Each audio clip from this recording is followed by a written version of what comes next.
అయితే ఇవి కొన్ని రకాల అంటే వాటి యొక్క కాల పరిమితిని బట్టి వాటిని విత్తుకోవడం మరియు ఎన్నుకోవడం అనేది జరుగుతుంది.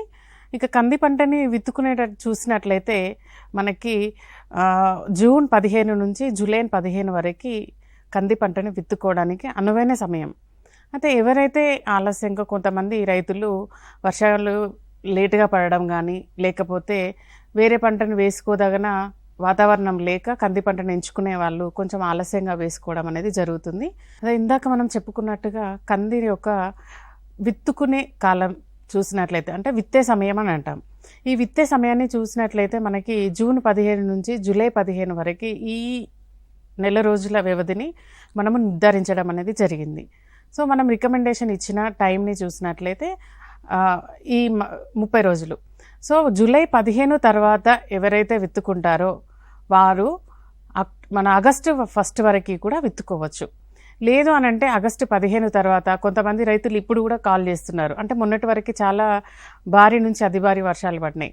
సో ఇప్పుడు కూడా రైతులు ఏంటంటే ఎక్కడైతే పంట వేరే వాళ్ళు వేసిన పంట పోయిన దగ్గర ఇప్పుడు విత్తుకోవచ్చా అనేసి చాలామంది రైతులు కాల్ చేస్తున్నారు. సో ఇప్పుడు విత్తుకోవడం వల్ల వాళ్ళకి ఏం జరుగుతుందంటే మనం ఆల్రెడీ సెప్టెంబర్లో ఉన్నాము.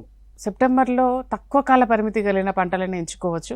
లేదా ఆలస్యంగా ఎక్కువ కాల పరిమితి కలిగిన పంటలని తీసుకొని అంటే 180 రోజుల పంటకాలం కలిగినటువంటి రకాన్ని కనుక ఇప్పుడు విత్తినట్లయితే గొడ్డుమొత్తు తెగులు అనే వైరస్ తెగులు ఇందాక చెప్పినట్టుగా నల్లి ద్వారా వ్యాప్తి చెందుతుంది.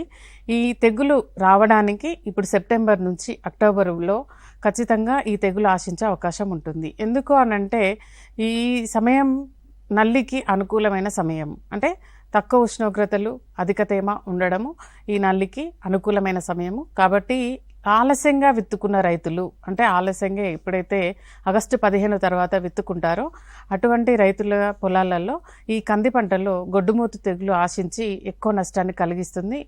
అయితే గొడ్డుమూతు తెగులు ఆశించినప్పుడు పూత ఉండదు, కాత కాయదు. కాబట్టి ఆలస్యంగా విత్తుకోవడము సూచితం కాదు.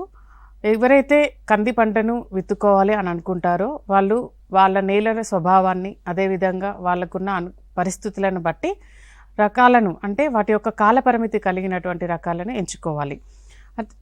మన తెలంగాణ రాష్ట్రంలో ముఖ్యంగా రైతులు ఎవరైతే జూన్ 15 నుండి విత్తుకుంటారో వారు ఎక్కువగా 160 నుంచి 180 కాల పరిమితి కలిగినటువంటి రకాలను విత్తుకుంటారు.